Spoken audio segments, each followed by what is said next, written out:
Good evening. The Northern Ireland peace process is on a knife edge after police took the unprecedented step of raiding Sinn Féin's offices at Stormont, the site of the province's power-sharing government. They were investigating allegations about a Republican spying operation that's said to have penetrated the office of the Secretary of State and copied sensitive communications with Downing Street. There's growing unionist pressure to expel Sinn Féin from the power-sharing executive.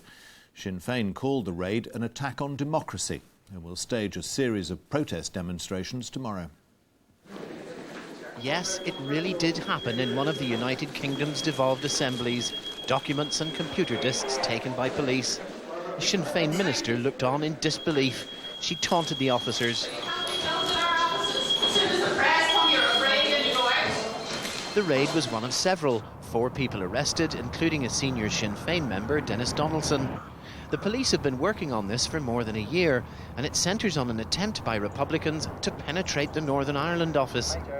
A messenger who worked at its main office, Castle Buildings, also in the Stormont estate, and where the Good Friday Agreement was thrashed out, is one of those arrested. It's believed he had access to the Northern Ireland Secretary's correspondence, including some from Downing Street. Sinn Féin was absolutely furious that its office had been raided. The police should not be allowed in here. Let me ask you something. Wait a minute. Let's be clear about this. This is the offices of a political party which signed up to the Good Friday Agreement, which sits in this assembly. This is an assembly building, right? And they sent in the PSNI to raid this building. Republicans were warned about the political consequences of IRA activity by the Northern Ireland Secretary in July. He said he'd known then about this matter. This investigation, because it involved the penetration of the Northern Ireland office and because it involved matters of national security, was brought to my attention.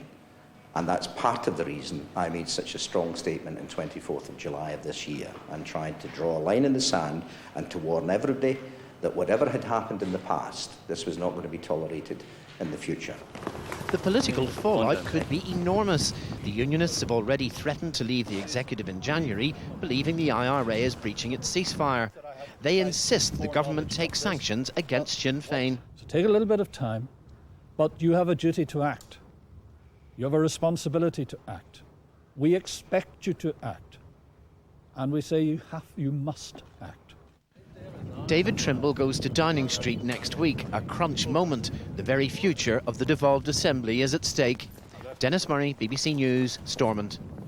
Dennis Murray's at Stormont now. Dennis, this peace process has staggered from crisis to crisis all its life. But is it in real trouble tonight? Well, Michael, I think this isn't just political dynamite, it's political Semtex.